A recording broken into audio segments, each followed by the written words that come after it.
play.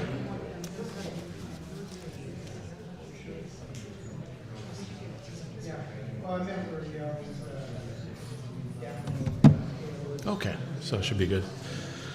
All right, welcome in, everybody. Welcome to our, what is it now, March 2026 Bird Study Group meeting.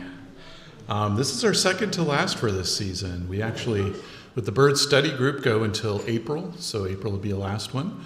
The general meetings go till May, so you can enjoy 3 more meetings from this club until summer.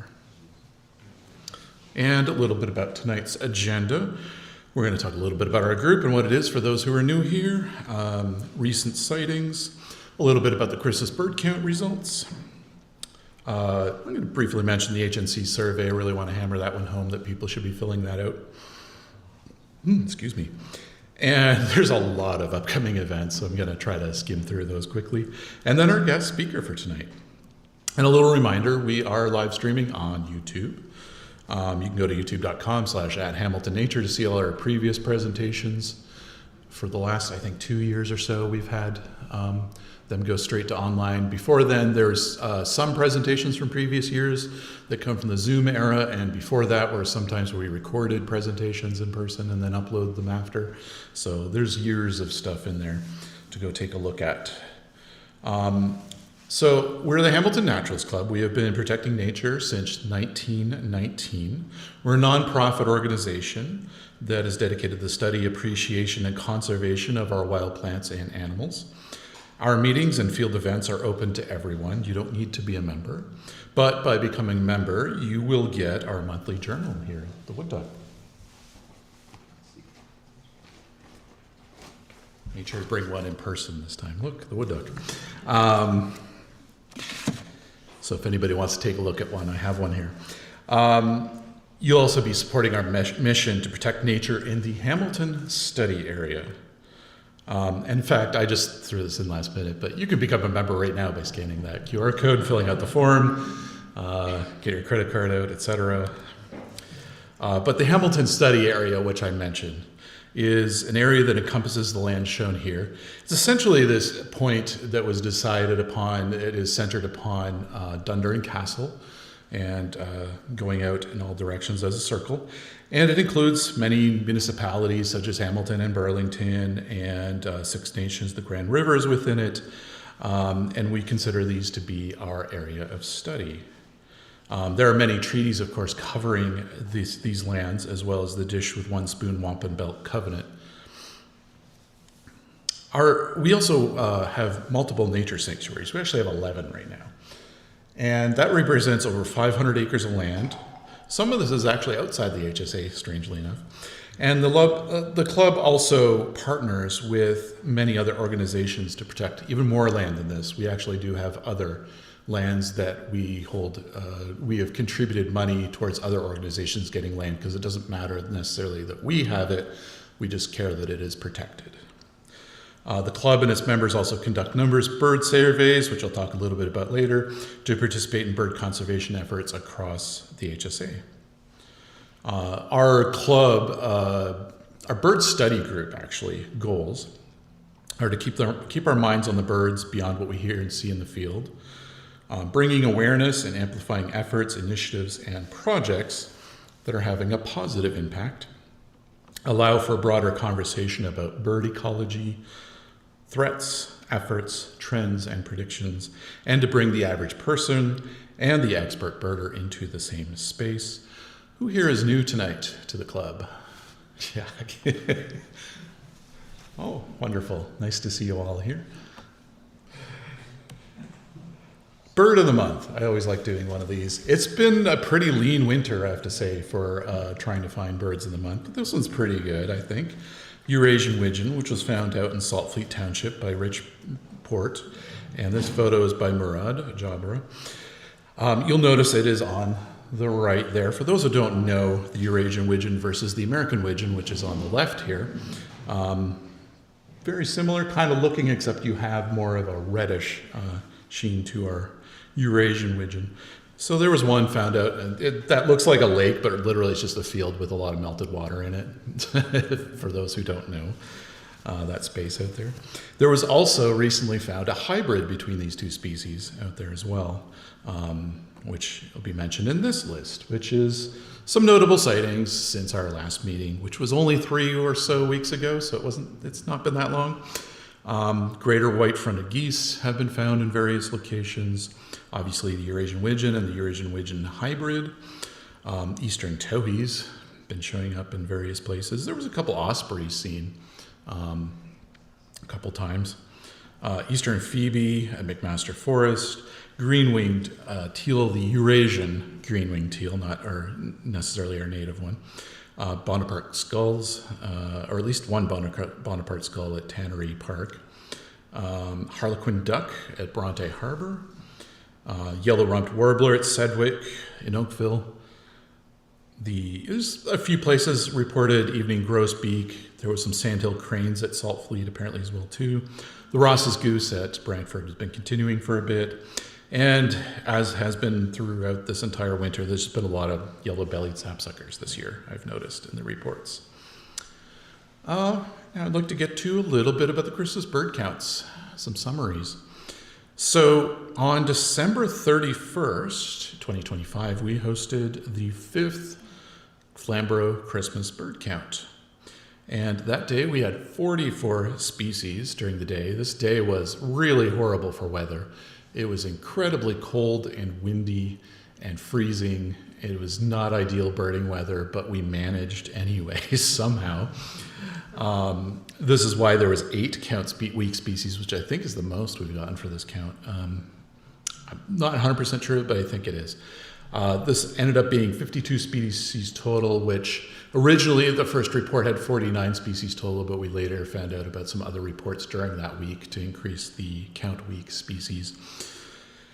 Out of all of that, some of the information you may not have seen in the reports yet because it hadn't been compiled yet is basically the rough numbers for effort put in is 34 hours walked, 19 hours driven, 1 person was biking in this weather, 3 hours on the feeder watching, and about 350 kilometers were covered during that.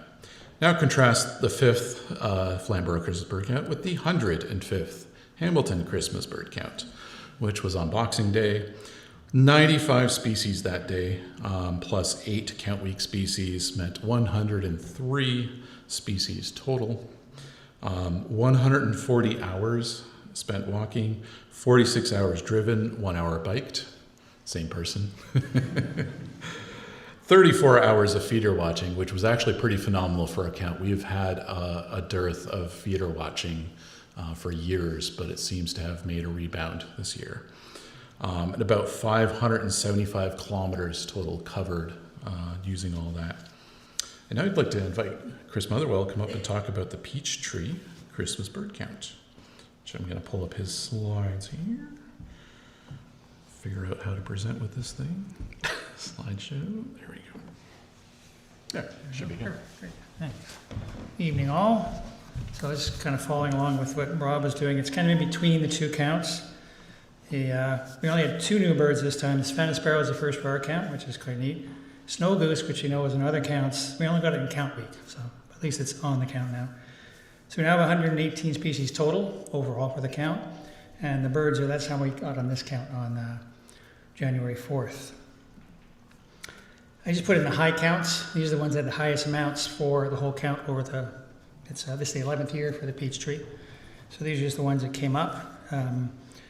Nothing huge in numbers difference. Dark-eyed junco had a bunch more than usual, but I have other counts where they could have hundreds more, thousands more. So these are, at least they're significant, but not a huge number. One thing that Bruce McKenzie did when he started the account in 2015, he wanted to keep track of woodpeckers, especially pileated. And you can see we don't get them that often around the lake. They're very kind of scattered. They don't like them like water, what the reason is. The other significant thing about this year was it's only the 2nd year we've had all 6 species of woodpecker. So 2020 was the other one, but other times we miss usually pileated. Being as yellow-bellied sapsucker, we don't get that often either. So if we get those 2, we're great. This is what I meant about we don't get too many pileateds where you are. Let me just do a second here. Yeah, so right around here, oops, back one. come on, there we go. This little dot here is where the pileated was seen for our count. This is part of the Peachtree area. There's a whole bunch of them here and further north. They just aren't on the South Shore for some reason, this year at least. So I just thought it was interesting to point that out. And that's all I really had to say. It was a good count. There was 25 people. It's not, we missed a number of areas, which is usual for that count. We can't get a lot of people in there. But it was a good day for it, so thank you.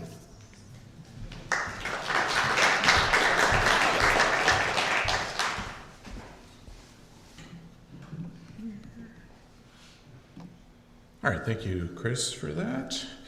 And yeah, for those who aren't sure what we mean by Peachtree, thankfully you had a map there for those. It's kind of in between Hamilton and St. Catharines, I would say.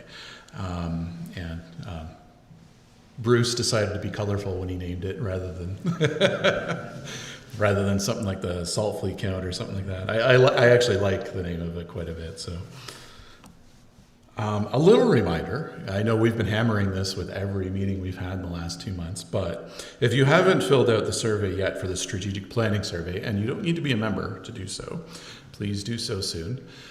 We would like to get basically community feedback on a wide range of topics. And I'm not going to go into what all those topics are, but it helps the board a ton when something comes up and we sit there and wonder, what does the membership think? Because we can't just go poll people all the time in every decision. But if we get one big survey like this, it helps guide our direction in the future. Anytime something comes up, we can at least get some data out to see what it is our membership might think about something. So this is why it's very important that you fill it in and spend some time on it, and that we get a really good sense from the community what everybody's thinking on wide-ranging topics, so that we're not kind of just winging it and just making decisions on behalf without consulting. March and April, we have a lot of events. I usually throw in 2-3 slides because there's 2 or 3 walks. 2, 3, 4. There's like 12, 13 walks, I think, in the next. So this is just the first slide. So I'm going to quickly just summarize some of these. So the Winter Wanders with William, even though it's in spring, I don't know what's with that, but because spring starts on the 20th. But at the RBG, 9 a.m., it's a little walk. Obviously, you need an RBG pass or get dropped off there to enter a park, but it's just a little morning walk.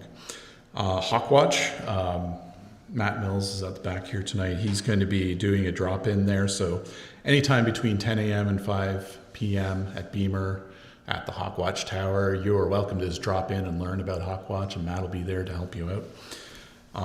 Hamilton's Environment, this isn't a walk, but Hamilton's Environmentalist of the Year Awards are on Friday, March 27th. It's a ticketed event, a little gala event. Bruleville Nature Park info session. These are, I believe, some sessions about some work the HNC is doing in this park. There are 2 sessions. I'll mention the other one a little after, but the first one's on the 28th. You'll have to basically look at the website and see if, I'm pretty sure you could just go to either. You don't have to go to both, but double check with the website. These are all on hamiltonnature.org. Evening birding and sky gazing. This is the first time I've seen this kind of event. At Bayfront Park. I think, Bill, you're doing that one? I'm doing the first part of it. First part of it, the birding. That's right. And the Astronomy Society, I think, is doing the second half. That's Saturday, March 28th, 6 till 9 p.m. A walk at Fletcher Creek Eco Preserve. That's by Bruce and Lori McKenzie. Sunday, March 29th, 1 to 3 p.m. Our annual Woodcock Walk with Sheldon, who's here tonight, I believe, somewhere. Here he is, yeah. Carpooling from Dundurn Castle, March 31st, 7 p.m. to meet for that. And then Frogs and Woodcocks at Beverly Swamp. I'm actually leading that one April 8th, 6:30 to 9 p.m. Bruleville Nature Park, session number 2 there on April 9th. Escarpment Geology Walk 1. There's 1 and 2 on here. This is the presenter we had last month, I believe it was, for the general meeting, who talked about the geology of Niagara Escarpment. So this is a chance to go out into the field with a speaker and learn some stuff. And I know it's not bird related, but probably quite a few of you have been to that presentation or seen it online. Walk in the Woods, Ginger Valley Trail, Sunday, April 12th. Annual Falkirk Forest Cleanup, Sunday, April 19th, and Earth Day Canoe Paddle, Coots Paradise, April 22nd. I believe you don't have to bring your own canoe. I believe they're being provided, but there's a limited number. So please RSVP soon. That's why I put it on here, because it's only 3 days after the next meeting. By then, the slots might be gone. So if you're interested in that, please see the website. There's an email address on there to contact to RSVP. And also, April 18th is going to be our Trivia for Nature annual fundraiser. This is trivia for nature. It's not nature trivia, so it is a general trivia night, just as a fundraiser. That's a fundraiser for the Naturalist Club. And yeah, come on out. It's a fun time. And this is in Park Street West, Dundas. I can't remember what the name of the actual venue is, but yeah, you can find out more on hamiltonnature.org, like most of our events for that. And next month's general meeting, we are having a speaker to talk about Wakawatans, Indigenous-led conservation initiatives in Northeastern Ontario. And this is with Elena McCullough. And check the website for more details in the future on what that all will be about. And our next speaker for next month for the bird study group, this is on April 20th. We'll be looking at our common birds with wonder with Julia Zarenkin. And again, look at our website for more info. But same time, same place here that you're all in right now. And I would like to now invite our speaker up for the night. He's going to be talking about Ontario's Kirtland's Warbler project, Stewarding Recovery, with Ben Walters. And I'm just spending a second setting up the tech here.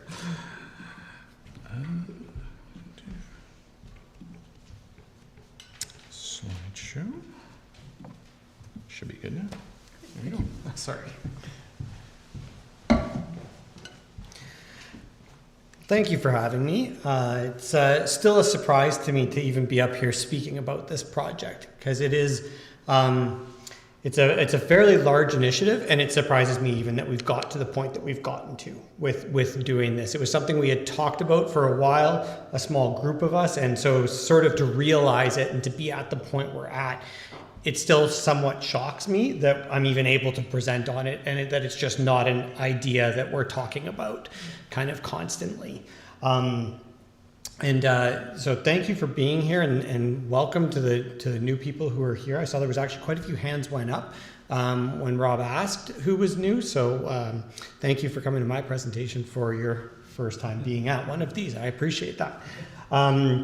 I do have to also recognize that when I said about those talks, it was really the initiative. I really should give credit to Peter Burke and Ken Taninga.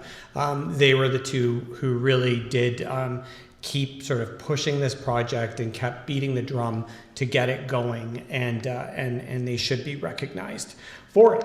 So we're calling it the Ontario Kirtland's Warbler Project. And so quickly, who here has seen a Kirtland's Warbler? Who here? Okay, no, that's actually a pretty good number. How many of those were Peely? Who's been to a breeding site in Michigan, let's say? Okay, a few. Who has seen a breeding one in Ontario before? Ah, okay. I'd love to, I kind of want to ask where, but I'm guessing, yeah. All right. So the reality is that's a pretty rare experience to have. And these numbers, to be honest, there's numbers here. I forget that there's a camera. I'm a wanderer. Normally, I lecture a lot. I teach at Fleming College. I lecture a lot. I wander around, and so I'll try to stay put. I appreciate that no one has their phones out yet. Usually, half of my students would have them out by now with me talking. So thank you. Ultimately. Yeah, there's these numbers are what I would say are precarious numbers in the sense that they could decline very quickly. And as well, we just don't have good counts. The birds that exist in Ontario are in locations that are really hard to monitor because they're not generally they're not publicly accessible locations is what it comes down to. And they're locations without really any plans for permanency when it comes down to it. But right now, from our COSEWIC status report, there's somewhere 25 to 21, maybe 40 males in Ontario, in Canada, is what it comes down to. So there's not very many of them. However, the project that I want to talk about today, which is going to span a few different regions, has some pretty good potential for increasing. If we look at just the areas we have currently, so that's as of today, the areas that we're working on, hopefully that increases tomorrow, and hopefully that increases even the next day, right? We are looking at potentially doubling that by 2032. We actually have that on the go, and that's what I'm going to present on today, is what we are actually doing to hopefully increase these numbers. Now, if they were to decline at the other locations, then we would just be replacing those numbers, is what it comes down to. But hopefully it does result in an increase. So we are looking at, even in the next sort of 4 years, 2030, we could have 16 more pairs of Kirtland's warbler. Those are breeding pairs in Ontario's landscape. Actually, those would be within about 2 hours of here, right? Those are actually really close to here, and you'll see where. Now, this doesn't happen easily. This is a lot of different partners with a lot of different expertise out there, getting a lot of different money, different locations. Trees are hard to find, seeds are hard to find. So there is a lot of partners that come together. These aren't all of them realistically, but this is what we call the Ontario Kirtland's Warbler Working Group. And one of the amazing things about this is it wasn't a government-led initiative. This was just a grassroots-led initiative of people getting together saying, we should try making this happen. Meeting, and then all of a sudden the right people got around the table and stuff started happening fairly quickly. So this is since about 2021. So I don't want to go into too much detail about this. And if you do have, I should have mentioned, if you do have a question, just put your hand up or even just speak out. I'll try to keep scanning the room. If you're off to my flanks, I may not catch you out the corner of my eye. So then you may have to clear your throat or something like that, but just stop me because I'll move pretty quickly. So I'm assuming that many people have some knowledge of Kirtland's warbler, maybe just the name, really, but it's a sexually dimorphic species. It's a fairly large bird for a warbler relative to other warblers. It's not a large bird, but relative to other warblers. 6-inch warbler, 14 grams, so the weight of 2 loonies is quite a bit for a warbler. The males are the stunning ones with the steel blue back, the yellow belly, the flecked flanks. The key piece of this, if I could give you one, you see a bird, you get on it in your binoculars, and you have to make that split-second decision, oh, I hit a button here, of what you're seeing, it's the crescents on the eye. So it's an incomplete eye ring. So you can imagine it has an eye ring, but it's incomplete. So it ends up having 2 white crescents, one above the eye, one below. And that is, to me, one of the key quick ID features that you can use for this species. The female is dull, brown with that yellowish belly. She can get, in older age, a little bit more male-like features, as most will do. And they do bob their tail. Maybe not quite as much as a palm, but pretty close to what a palm warbler does. And this picture shows you why that female looks really the way she does. She is in the ground. She's in her nest. There is a female in that image. She's right there. You can see her eye right there for those on this side. So I'm trying to do both sides here. There's her eyeball right there, right? So that's the benefit of being sexually dimorphic, because she can blend in, because they're a ground nesting species. They're nesting on the ground, in and amongst grasses, usually under a little shrub cover, so something like blueberry. I think that's what's in this picture. And then they're within about 1 meter of what we would call the thicket. So that's going to make more sense as it comes up in this presentation, where the thicket is the dense forest that's around it. There's some key pieces of this forest ecosystem that will make more sense as I go. 3 to 6 age, so typical clutch. Little bit longer of an incubation period and a little bit longer of what I would call a nestling period. Usually with warblers, I expect just a couple of days shorter than that, but again, a little bit of a bigger bird, so a couple more days in the nest to develop. So as far as the population range, we often think of this as the Michigan bird, right? It's the bird of Michigan. That's where it sort of survived extinction, and well, it's still endangered. It's still not in a good place, but it does exist also in Wisconsin. And then there's the Canadian populations, which are actually mostly shown on this map. So, we've got base Petawawa, we've got on along Georgian Bay, and we've got down in the Simcoe area as far as Ontario is concerned. And then they overwintered down in the Bahamas. Really, it's about 4 key islands in the Bahamas. The population is not huge. This is still a population that is on the edge. 4,500 individuals. We know they're declining in the States. There was a loss of breeding area in the States, really, which is just because of the aging of forests.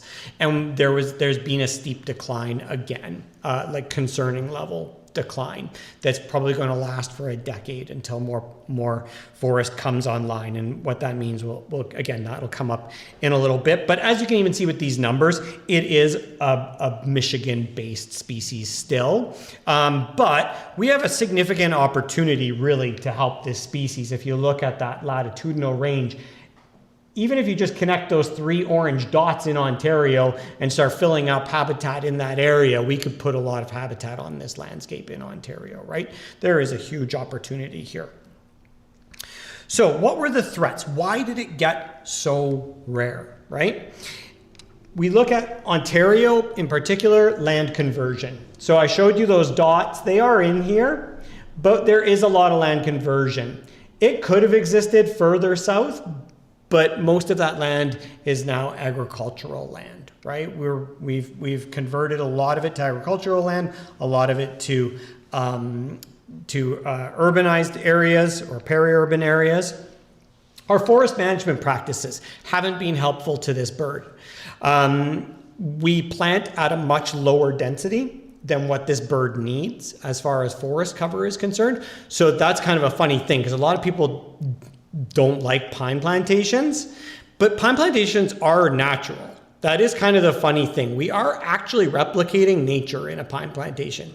That is what nature creates, and that'll make more sense again a little bit later maybe. But what we've done though is we actually make them less dense than nature likes, than nature would do.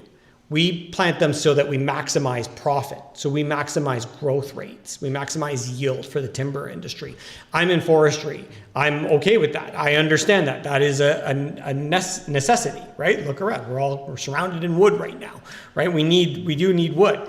But ultimately, our processes of planting lower densities, of going in and thinning, so commercially thinning, we remove small trees to reduce those densities even under natural events. We've created forests that are not dense enough for this species. Our plantations are too thin for this species. We also had a lot of land clearing events in the past. That's sort of that bottom corner. And what was happening was during that land clearing, so during the land clearing that converted all of that, they were using fire a lot, and the fire would get away on them regularly. Right? They didn't have pumpers around them. They were just setting forest on fire to get it out of their way, their stumps and so on. One of the things that happens though in that event is that red pine and jack pine, which are the 2 main species for the 2 main tree species, they need about 20 to 25 years to get seed. But if that fire gets away and it burns a mature plantation or mature forest, sorry, not plantation, but natural forest, that's great. Opens up mineral soil, opens up the seeds of jack pine. They love it. You get natural regeneration, like behind this person. This is natural regeneration on the Angus Sand Plains in Simcoe County. That's a historic photo of natural red pine forest that occurred in this area. But what happened to that forest is it caught fire at about 15 years of age, hadn't set seed. Catches fire one time, there's no seed, that forest is gone.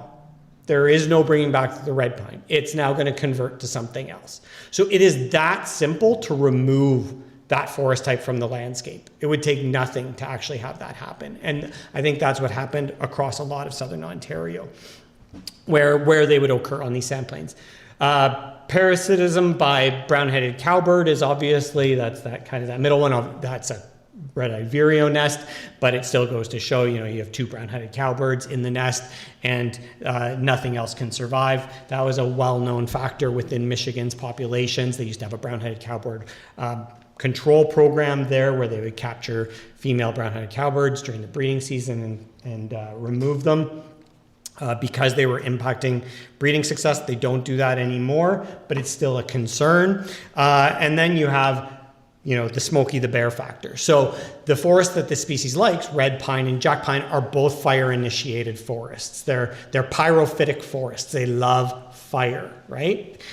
But if we stop fire, if we suppress fire, if we put fire out, those forests don't survive. Instead, it shifts the forest. It turns into what's called mesification. So it turns the forest more mesic, which is more moist, and it switches them over to things like white pine and sugar maple, right? And our natural forests go away. So this is a conservation success story, and this is why we think it's worthwhile pursuing this. This is why I believe this is worthwhile to pursue, because I know it can work. We have the example. We can just follow the model to some degree from the States. In the States in the 80s, they were down to 167 males. It's almost hard to believe this population survived that. We're still in a genetic bottleneck. The genetics are still extremely low for this species. There was just work done these past few years that are showing the genetics are still fairly small for this species. Nonetheless, because of actually a whole bunch of groups getting together like we've done and forestry getting involved, so it was actually the U.S. Forest Service that was a huge, huge part in making this happen, they were able to not only take the species from the U.S. Endangered Species List, they got it delisted, right? That's a conservation success story. It was simply a matter of changing forestry practices on public land. That's all they did. Wasn't much more than that. And they were able to bring the population up just like that. So we know we have opportunity. We know we can do it. We just need to replicate it here. So we did think, though, where do we work? We need to figure out where can we do this, right? One of the things is jack pine and red pine exist really far north. If anyone's ever driven up past White River, you'll go through an area that's all jack pine. It actually looks perfect for Kirtland's warbler, but there are no Kirtland's warblers there. It's too far north. For some reason, they don't exist in that area, right? So jack pine goes very, very far north. Red pine does as well, right? It starts to drop out of the ecosystem, but it does go fairly far north. It also needs sand. It's a ground nesting species, so it needs sand because those are the tree species it depend on sand. As well, it nests on the ground, so it wants the soil dry, right? It needs, when a rain event happens, it needs dry soil, like any other ground nesting species. Most ground nesters are in sandier areas for exactly that reason. Either sand or rock, right? They want the rain to go away. Ontario is sand. So all the pink is well-drained or excessively drained areas. We have drainage. We have sand. That's not a limitation for us, right? The bird still isn't everywhere. So we needed to look further. And if we look at the other factor is, we look through the literature, and it's red oak is also in the ecosystem. Whether or not it's red oak or it's another factor, one way or another, red oak is in the ecosystem. In the States, it's other similar species to red oak. And that really follows a thermocline, which is really related to red oak not liking having its buds getting frost. It really doesn't like really cold temperatures. That's the limiting factor for red oak. And when we look at, if we mapped out, so I had my students map out all the locations that Kirtland's warbler breeding has sort of been shown to be occurring or has occurred in the last 100 years. And then we looked at that thermocline, right? It pretty well follows that. It also follows where the bulk of red oak is in Ontario. So looking at that made sense. So that could be our limit, right? Right now. We know that it's going to move further north, so maybe there's further opportunity in the future, but at least that gave us an area to work. We also could look at the work that's been done by Nathan Cooper from the Smithsonian Institute, where he put modus transmitters on breeding birds during the breeding season. These are extraterritorial or extraliminal movements during the breeding season. So these are all birds that got hit on modus towers. They came into Ontario, looked for something, didn't find it, and almost all of them went back. Right? They're out searching, especially when you have a breeding surplus. If you have not enough forest in Michigan and there's more birds, they're out looking. But if there's no habitat to find, they just go back, right? And maybe don't breed, that type of thing. So we know that they're looking, and look at that region is that same region, right? We do get the ones that are showing up just in migration and then heading home. But they are going in through that breeding region. We could also look at then, where are the sandy areas? So we started layering, right? We're just building this narrative, we're layering, we're looking at where they could be. We have some great sandy features in Ontario that we can focus on. While I showed you that map, we have lots of great drainage. We have some features also that we could hone in on. Things like those sand plains. So these were the maps that were drawn by Edmund Zavitz and earlier than that. Early 1900s, mid 1800s even, they were already sounding alarms because these were all cleared areas that they tried to grow crops on that were just too sandy. And they became the Dust Bowls of Ontario, right? So we were able to look at those and say, well, these are areas that are opportunities. So things like the Oak Ridges Moraine, like the Angus Sand Plains, right? They show up. And that's where, those birds are, right? On that map. That one population is there. You've got up in near Petawawa, you've got things like the Outwash Plains in Algonquin Park. We've got, the Oak Ridges Moraine, really. All opportunities. And we see the maps, and we can even see, in these historic pictures, there's a red pine sitting in a hedgerow from a historic picture in these areas. They did exist, they just don't exist now, really, right? Then we could look at also in the writings that they had. And these were really interesting points, because there's a lot of people that are like, well, red pine shouldn't be down in those areas. But then why are they writing about there being red pine down in these areas historically, if they shouldn't be, right? There's not great data. We don't have great historic data in Ontario, and this is something that we've noticed. So here's the Ganaraska report, right? It says, while few pines remain today, it can be easily seen from stump fences that originally the soil supported a pine vegetation. On hilly, droughty sands of the north, white and red pine, red oak, and sumac are commonly found, right? Yet we think that they're only plantation species. And it's probably arguable, but we have actually a list of examples of these red and white pine, scrubby seed trees of red and white pine, right? And Essa, Angus Plains, which contains remnants of large stands of red pine, right? Previous to 1914. So we know that these areas had these species that we could then use. So maybe all the hatred for red pine plantations is not as valid as we like to think.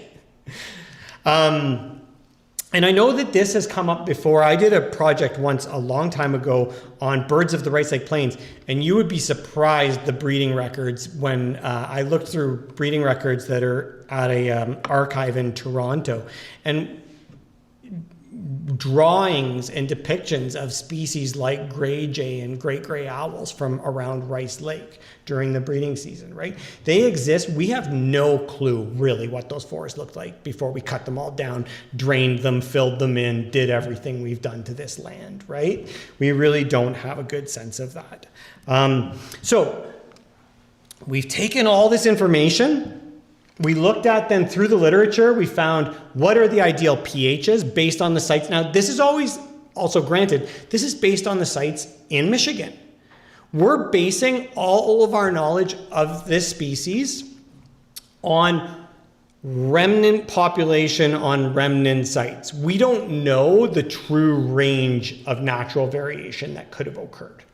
We only know where the last little remnants of the population existed and where we focused on in Michigan, right? And where it's worked. We don't truly know where could it have existed, but that's what we're working off of. So we know it's in lower pH soil, so more acidic soils. So, theoretically not on the escarpment, for example, not where it's limestone, but who knows? Jack pine loves limestone. Maybe there is something to be said there. Maybe, it's always that maybe, right? Well-drained soils to rapidly drained soils. So in that sandier area. So what we did was we took a few different factors. This isn't only those factors. This also includes where we know some tree species exist, where we know tree species are maybe more abundant. We used some other factors, and we made this map for habitat suitability. So basically all of the areas that are purple on this map, just anything orange, pretend it doesn't exist. Anything purple on that map would be suitable for Kirtland's warbler. And this is just a small area of the Great Lakes St. Lawrence Forest ecosystem. Like this is just around, really we went Lake Simcoe and we went Oak Ridges Moraine and then a little bit above, right? This is only a small area. All of that purple could be suitable habitat if we created it, if we put it there. The lilac color, which is our 9, that's like our key, is a whole bunch of patches that actually exist in the Ganaraska forest. And that was about it. That was where the soil was really acidic. And we couldn't find a lot of that really high acidity or low pH soil. Nonetheless, we know that it would work to go around those areas. So remember I just said we don't really know the true range of natural variation, and this example I'm going to show you right now is the one confusing piece of information that has come up. And I think these are the kind of surprises that we're going to see as we go through this project and as we see. I'm not going to get into a ton on this one, but this is a breeding site on Georgian Bay. Do you notice a key thing that seems weird about that compared to what I've just told you about the sites? No sand at all.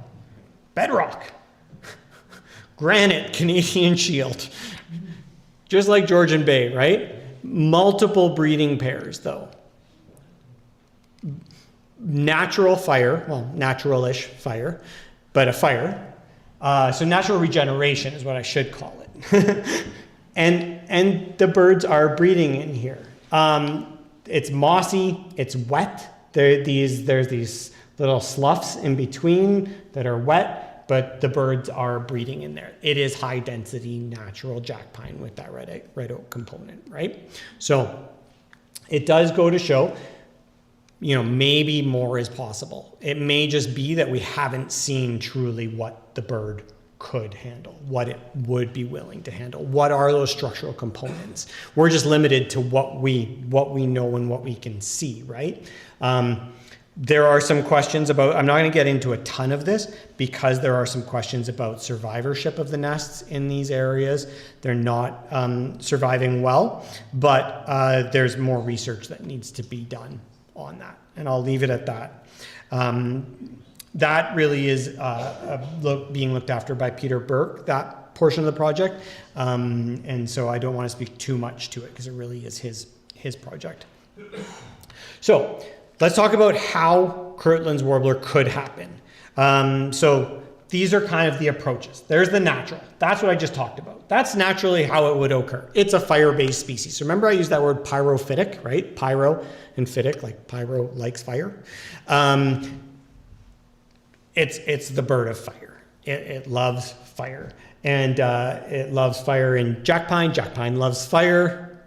Jack pine grows on sand, makes it dry. Jack pine has serotinous cones. Has everyone heard that word before? Is that a new one to you? Serotinous. So jack pine has a really cool biology where it can grow about 20 years worth of cones on its branches, and it holds them. It just keeps them all on the branches. Just builds up all these cones, gets heavy with cones, right? The cones don't open. They're stuck together with basically sap, okay? A resin. the cone will not open until it burns. It needs fire to melt that resin enough to open up the cone to allow the seeds out. So it's fantastic because what it's doing is you've got all these cones sitting up in the air, right? The fire comes through, burns the whole understory. In fact, usually what happens is jack pine budworm comes in, very natural, comes in, kills off the jack pine or stresses it out. Balsam fir is in the understory by then. It also dies because of it. Makes it just perfect, ready for a fire. Nice dry system because it's all sandy. It's just getting ready to burn. And then finally a fire comes through, melts the resin off all those cones. They're all up in the air. There's now nothing on the ground, open mineral soil, seed rains down perfectly on the bed that it needs, and it comes back, right? It's this perfect system. So that's the way jack pine works. Red pine, not quite the same. It does put its seeds in the soil, but it also needs that open mineral soil, which is why when you walk through a red pine plantation, you don't see a lot of red pine growing up in the understory, right? It's not that it can't, it's just that it won't. It doesn't want that shade. It doesn't want that moisture. It doesn't want that leaf litter layer. It wants none of that. It wants open sun, no leaf litter, exposed mineral soil. It wants all advantages. That gives those trees the advantage to win that site, right? They grow on that site. So conventionally though, this is kind of what we would call the conventional system. This is what we use, what is used in Michigan. So it's clear cut. So I just mentioned these will burn, 30,000, 100,000 acres will burn because of these fires. So a clear cut just mimics that. It's exactly what it's doing. Clear cut it, opens it up, scarify it, do site preparation with skidder and chains dragging behind it, open up that mineral soil, and then plant it or even just seed it, right? Or use a mixture of both, planting and seeding. And that's how you get the jack pine forest to come back, or red pine, or a mixture of the two, right? And that's what they do in Michigan. So that's our replication of that natural. So we call that natural disturbance emulation. We're just replicating nature's process without catching it on fire. Okay? Then there's the restoration. Thing is, we don't know how to do that because we're just starting to do that. Michigan hasn't had to do that. They don't rely on that system. Wisconsin's played with it a little bit, but when you do it conventionally, you don't worry about what's on the ground. You just let it come back that, because the stand started as a jack pine or a red pine stand generally. So the species that are associated with it on the ground, like sweet fern, sand cherry, blueberry, bearberry, those are all on site already. You just need to cut it and they're already back. But if we're on a site like in Southern Ontario where we don't have any of that vegetative history, because it's been cropped for 100 years and it's had, things like tobacco on it, and now we've got soy and corn on it, then we don't have any of those vegetative remnants. In fact, we probably just have a bunch of European species that are all around it growing that are going to compete with what we're doing. So we have a crop instead of starting with a tree. We're starting with a crop. We have to seed it with ground cover. Then we plant shrubs because we're finding they're not really coming back from seed very well. They take a long time. That's known about shrubs, but we're still not really seeing much regeneration from them. And then we have to plant the trees because there's no seed there for us to grow it from. So when we do this approach, we're looking at how many stems per hectare can we get going. We need it to be high. So really we're looking at about 3,500 stems per hectare. Your typical pine plantation is 1,400 to 1,800, maybe 2,200 in like the odd scenario, but usually those get thinned. So really think your normal pine plantation in your mind, double it. That's what we need. There's a lot of research out there that naturally there are stands of jack pine, of red pine that are coming back after a fire, 40,000 stems per hectare, right? We're not necessarily replicating what nature truly can do. We're managing it really for timber production. So what we want to see is really high stems per hectare. They do this in Michigan. Again, we also know that after the bird leaves the site, we can go in and thin, and we can basically see the rebound of these trees. The growth rates rebound and they become commercially viable. So economic viability, commercial viability is still possible. in managing these stands in the future still for that production. We want to see 70 to 80% red pine or jack pine. Some suggestion jack pine is better. And then we need some oak component, 10 to 30%. Ground cover is a very important component. Again, they don't really manage it there, but what we're seeing from the literature, and this is also not well studied because they haven't had to manage for it. So when you don't have to manage for something, you don't usually collect data on it. So we've actually found it really hard to find any information about what's on the ground in these stands. They don't worry about it. It's nice to not have to worry about it, but we've got to worry about it. So what we've sort of found is about 40% should be shrub cover, 15% would be what we would call graminoids, anything grass-like, so grasses or sedges, usually short. And then this mixture of sort of 10% bare soil, branches, some lichen, some leaf litter, what you'd expect after a fire, again, a fire-borne system. And then about 5% would be what we would call forbs, so wildflowers, really. So sort of that type of ecosystem, which when you walk into a forest in the north, that is kind of what you experience. And so we try to replicate that. That's really hard to do, especially in Ontario. Seed collection has to be done by hand. It's based on what's available. You have drought years like last year. Sheldon knows this all too well, all the intricacies of this factor. And so it doesn't always work out perfectly. We also did a literature review. Again, we don't know what we don't know. So we were only able to find some information on the different plants that are on the sites, but then we did send that out to botanical experts in Ontario, and we said, from your experience in sand barrens in southern Ontario, what do you see? What do you see as far as species? Do you agree with this species list? Where don't you agree with this species list? What should we add? What shouldn't we add? And we tried to sort of get a species list based on that. And so now every year we go a whole army of people are out collecting seeds for that, for us to spread on the ground. This year we have a project going on of trying to get some other grasses that are earlier season that we haven't been collecting as much of, because one of the other things we know is they don't like tall vegetation. So they do prefer vegetation that would be knee height or lower, really. So not quite our tall grass prairie like species. Things like poverty oat grass, for example, or dicantheliums, or some of the sedges, mountain rice grass, those types of things that are a bit shorter. And then the shrubs. So this year we're going out and we're collecting sweet fern rhizomes, for example, to bring to these sites to plant on them. Blueberry, which is a really tough one. Then they need these things called openings. So right back at the start, I talked about these openings. So I talked about the thicket. That'll be the word I use that might cue up that memory. As I said, they like to nest within 1 meter of the thicket. So one of the complexities of the habitat is this idea that they need these openings.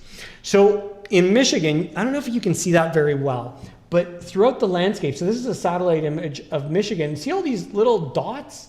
Those are all openings in the forest that they put there, okay? And that's kind of what the site looks like. This site's actually managed for multiple things, so you can use different opening sizes. If you wanted to provide lupins for cardinal blue, for example, you could have a bigger opening in some areas and smaller openings in other areas. So you could modify the environment, because naturally, after a fire, that's the other thing. It's not just one situation, right? It's not just one density of forest, it's many densities of forest. There's a whole matrix, right? It changes across the site. So what we would actually expect would be large openings, small openings, high density forest, low density forest. If we were getting really good and could be really that complex, it's really hard to manage that. When you get tree planters on site, you say 6 feet this way, 5 feet this way, and go. And that's about it, right? Not say, well, for this patch, we're going to do 6 feet, then we're going to do 10, then we're going to do 8, then we're going to do... It's not going to work out really well that way, unfortunately. But you could do something like that. So in this scenario, they manage this way. In our scenario, we're leaving larger openings and we're putting New Jersey tea in them, because we're also working in one area where there's a lot of mottled dusky wing.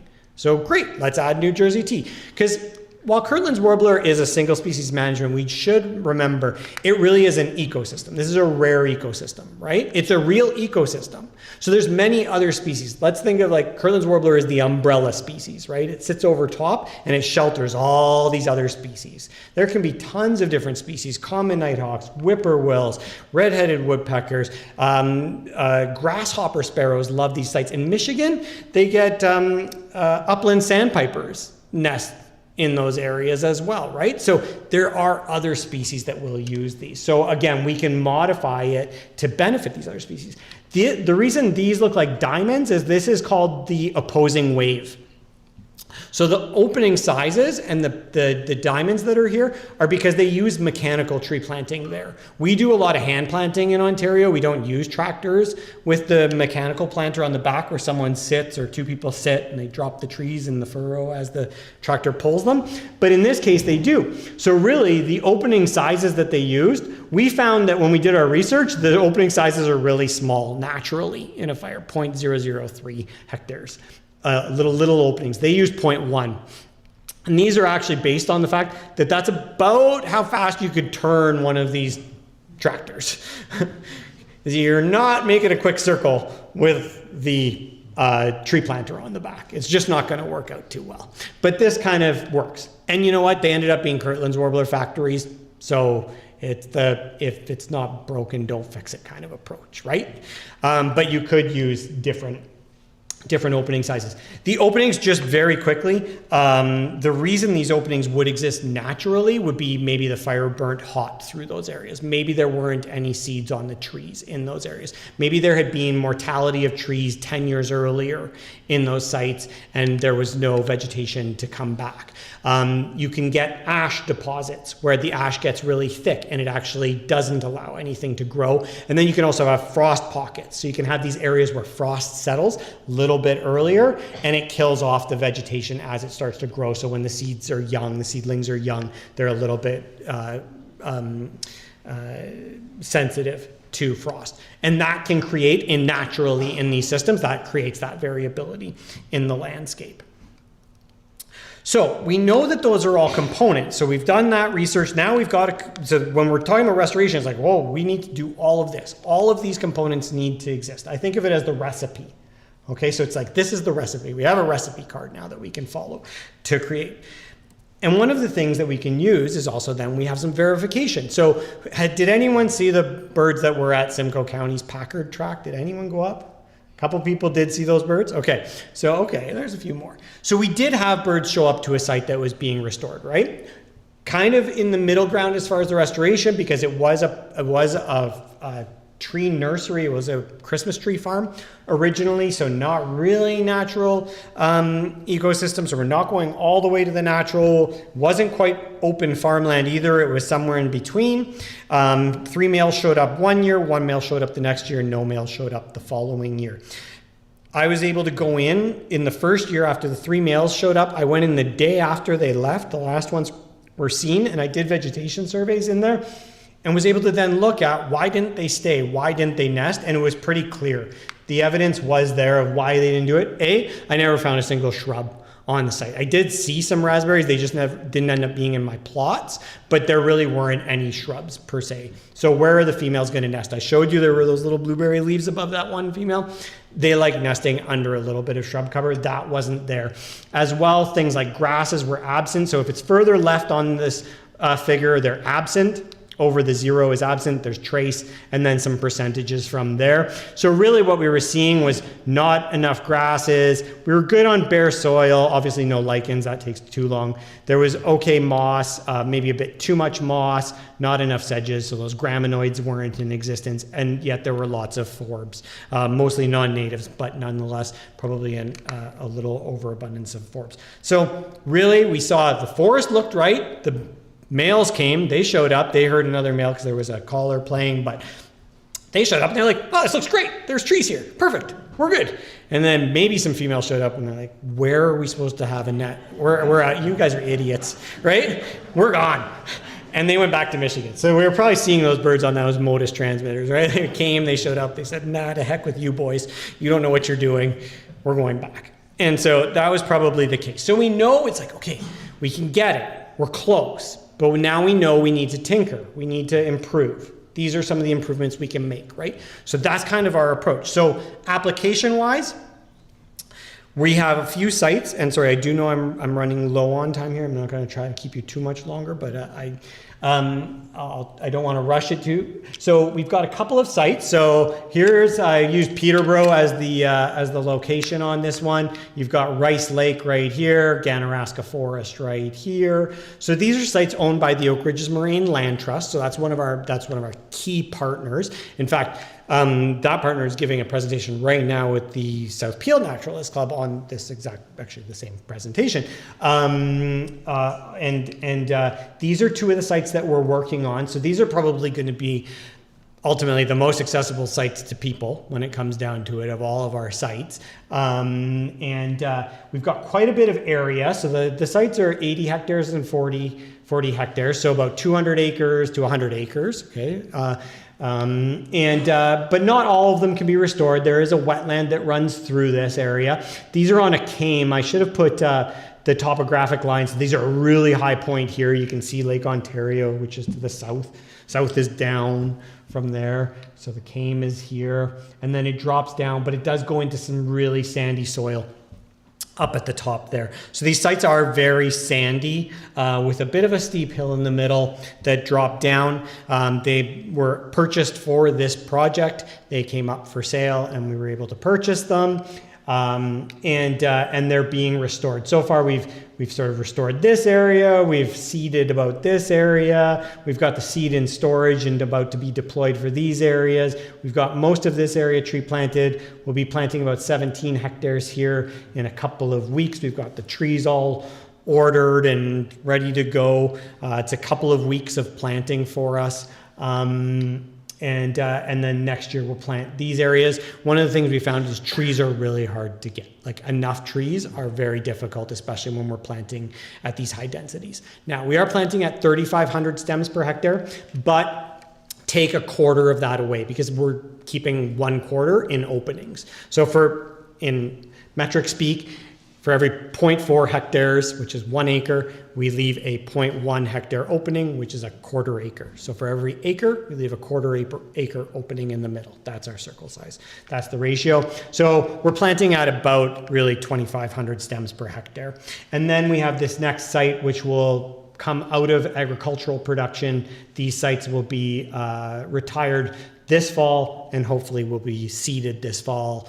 But we keep hitting weather as we try to do our frost seeding, and sometimes we have to do it in the spring. So anyways, those are the sites, those are what we're restoring, and those are what we're working with now. And we've got lots going on. It's been a real great learning experience, a lot of seed collection. So a lot of people are out collecting seed. That's our hardest thing to get is really the native seed for the ground cover. In the States, you could just go buy this. We just can't go and buy this. Especially the species we want aren't really produced at any rate. So it is our one of our higher costs. Obviously, the land is our highest cost. Then those seeds are our next highest cost when it comes down to it. And so, for example, that there is all of our seed for our grasses and wildflowers. The rest of it is white millet, which we use to cut it. So it goes into this seed box here. This is a Truax wildflower seeder that gets towed behind the tractor. And because we only have this much seed, we don't want it to all just go poof and $60,000 worth of seed just falls on the ground in one spot. So what we do is we mix it up with white millet, which is really inexpensive and doesn't grow back after frost. It kills it and it does not come back.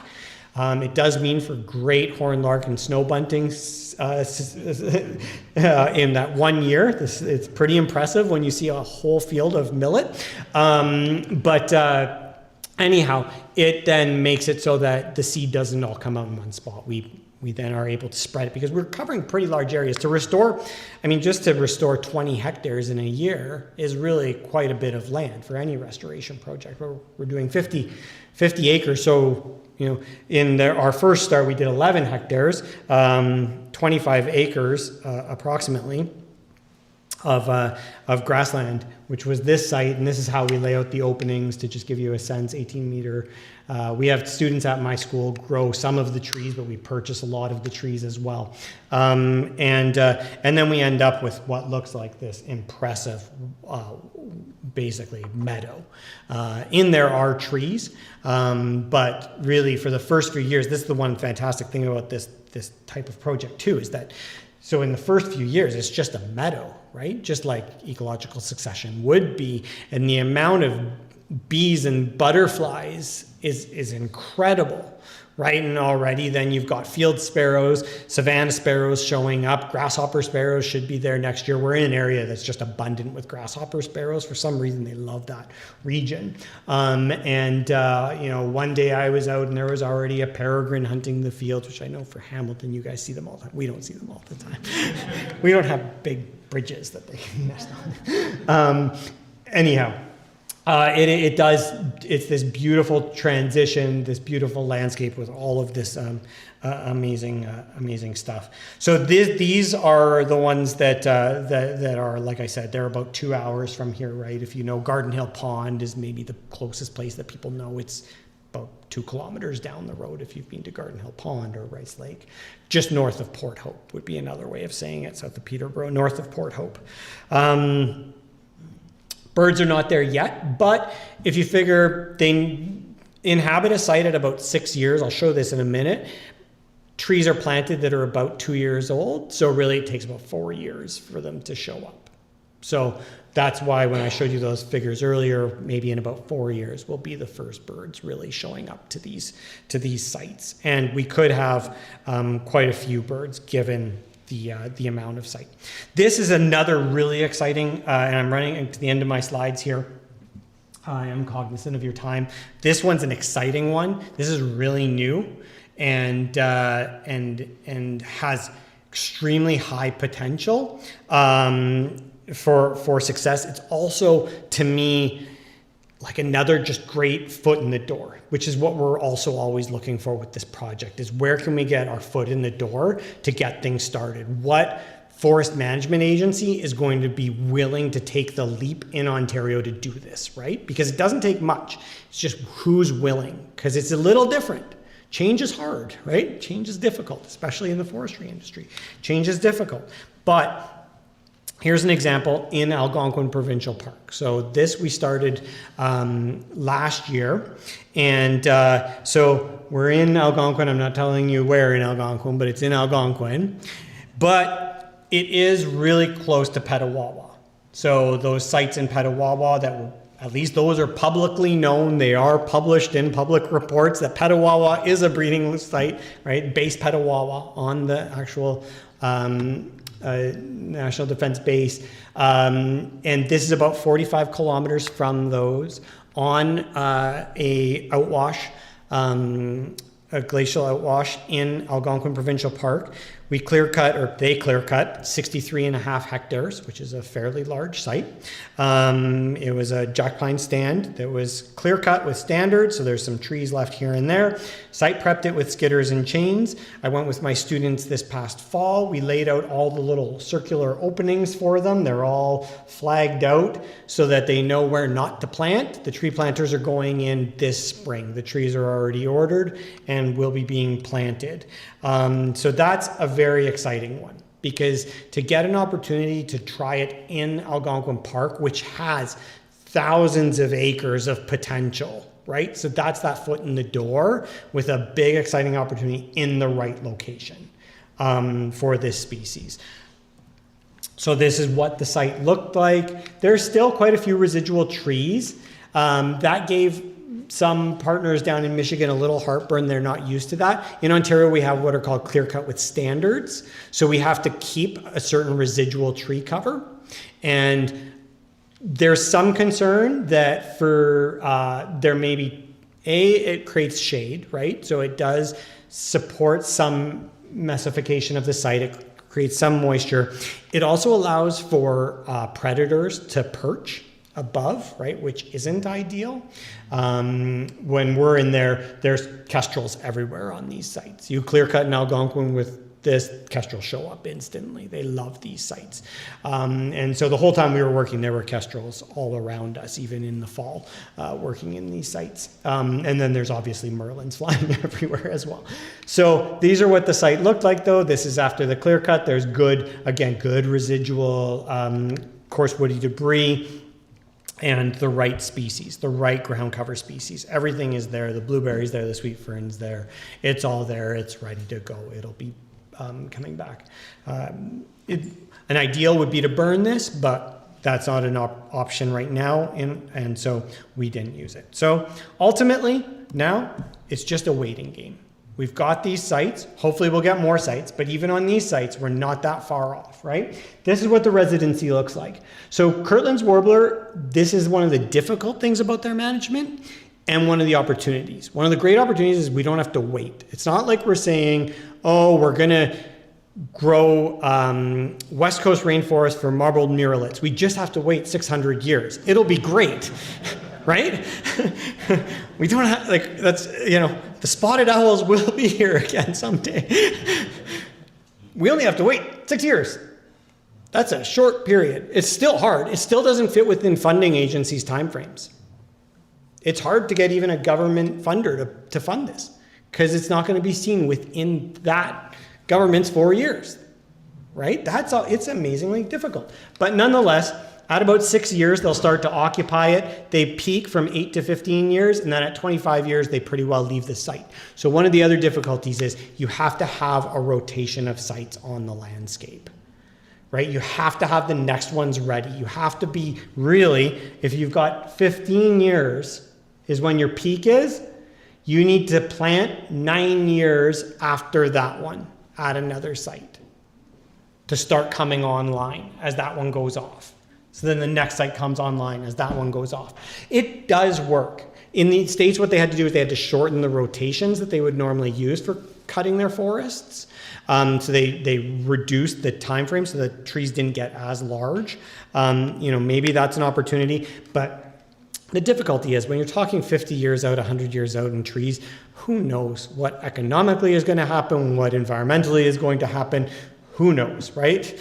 Really, when it comes down to it. So you can't hedge your bets too far ahead on that. But ultimately, we're waiting to see what happens. We're waiting to see birds show up. And hopefully one day we'll see them sitting on the tops of the trees. We have a lot of great funding agencies. These are some of our key funders.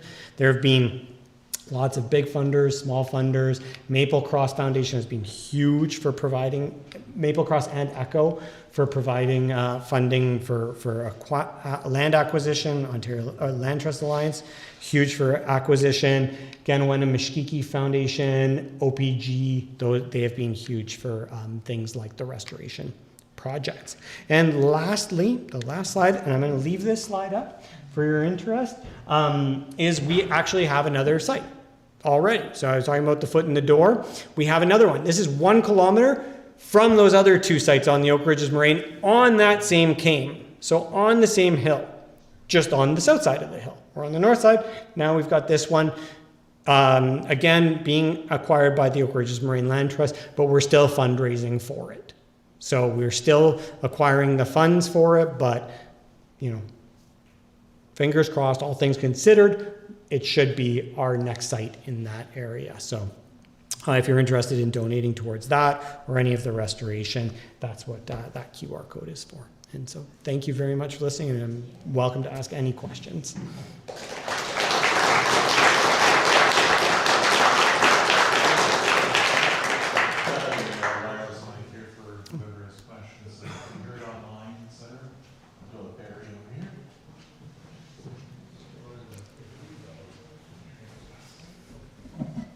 What's their preferred habitat in the Bahamas? Goat farms. Yep, they like goat farms, scrubby goat farms.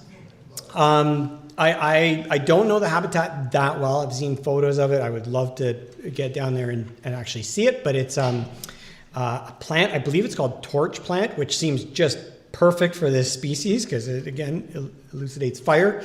But there, I guess these goat farms keep kind of this scrubby habitat. So it's a very similar structure just different species composition, but very similar, dense, shrubby, lower structure.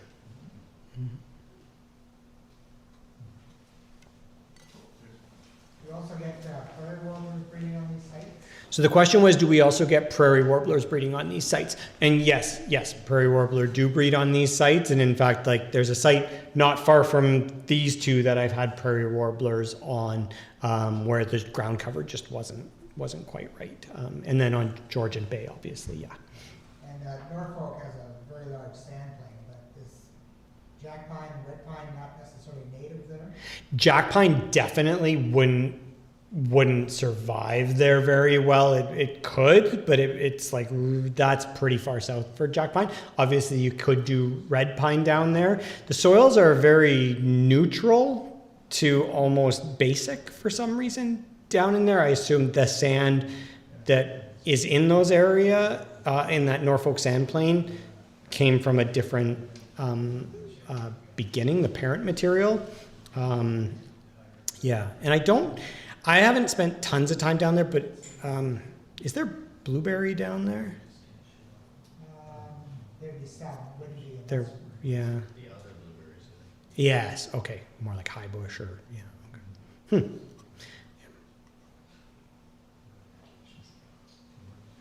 other questions?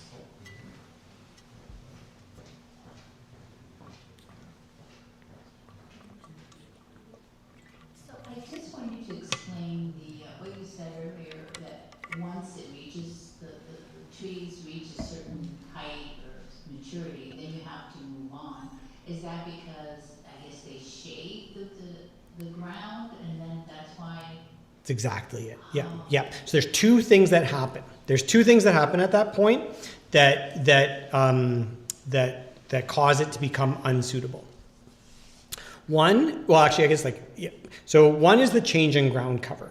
So things like bearberry go away, and Pennsylvania sedge, which is a good component of the habitat, becomes more abundant. It loves the shade, right? You can find that in fully shaded forests.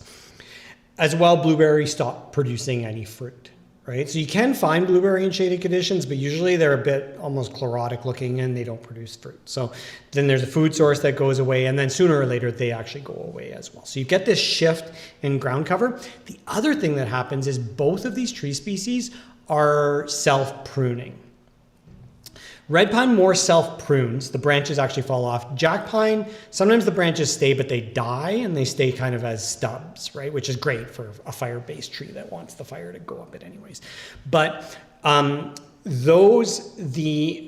interlacing of the lower branches and the interlacing of the branches with the ground cover seems to be an important factor for the birds. In fact, if they all got pruned up, even at a young age, they probably wouldn't be there. Most studies show that the branches still have to be touching the ground. So because they've grown up tall, it's not worth it for the trees to keep those lower branches because they're not photosynthesizing. So it's better to get rid of them and focus on the branches up high. So it's kind of those factors. I guess then the commercial side kicks in. Yes, and they want that, right? Yeah, that's where you want it. And that's the one nice thing about planting at high density is that they do self-prune. So you get this clear wood, right? That's where you get like wood that doesn't have a lot of knots in it. But you don't get the outward growth rate because of the density competition. So then you want to reduce that density to then increase growth rates and access to resources for each tree. Am I correct in saying that in your presentation you're saying you could have a super high dense, like higher density usually plant, that would be good for the Kirtlands, and then once they're done with it, it could go to industry and find anything to find? Exactly.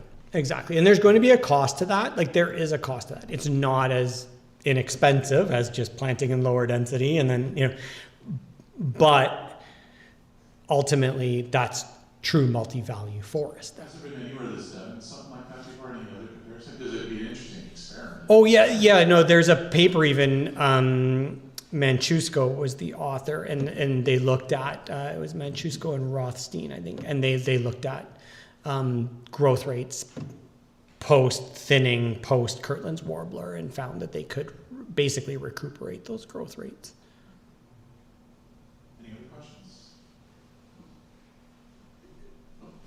Yes. So these ones, these sites you're doing here, you're going to get them to what, to 25 years and cut them? We haven't decided yet. That's kind of that's the $1 million question at this point, given that land is not cheap in Southern Ontario. We've lucked out on these properties so far. This one, they don't have any houses on them, the ones that the Oak Ridge Marine Land Trust has acquired so far. And in fact, one of them had a not an easement, but it was sterilized, so it can't ever have a house on it, for example. So that's not as, most people don't want that. When a property like that comes up for sale, you're kind of lucky in the conservation world. But still, those aren't cheap to buy. The ideal would be to have more properties in the landscape that could be used in that rotation, or even maybe work with someone like the Ganaraska Region Conservation Authority that owns the Ganaraska Forest that's right there, that's 11,000 acres, that's 5,500 acres of pine plantation as it is, right?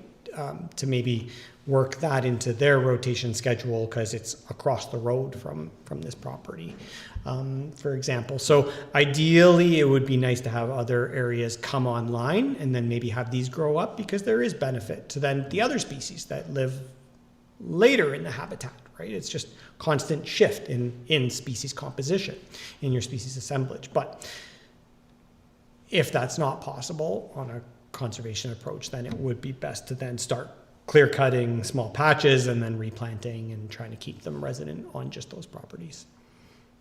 If I remember right, they need about 50 acres. Well, it's 32, but it's, again, one of those things has it been tried on smaller, or is that just what we know? Because there's definitely in the literature 15-acre sites with good densities.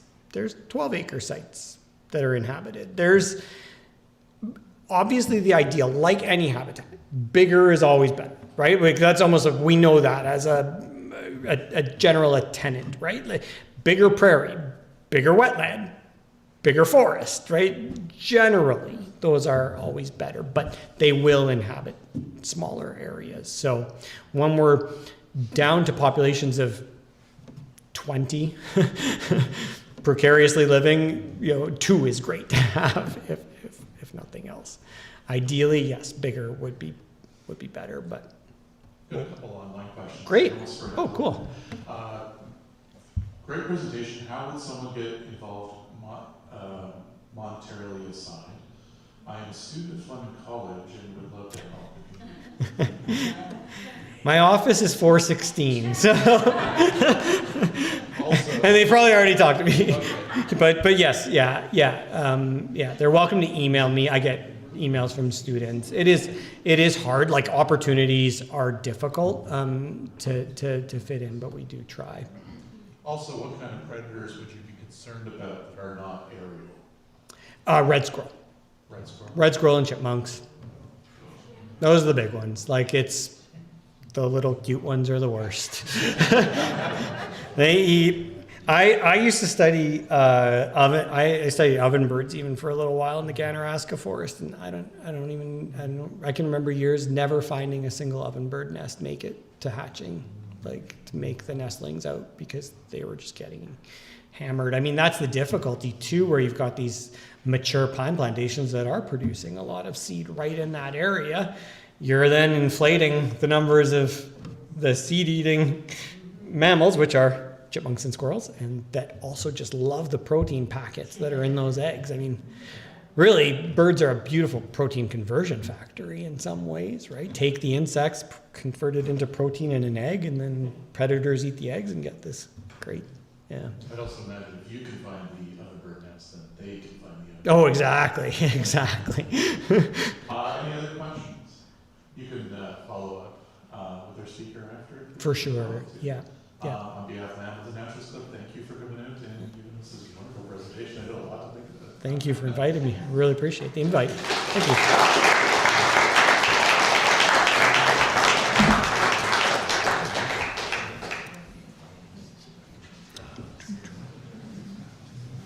All right, thanks everybody, and have a good night.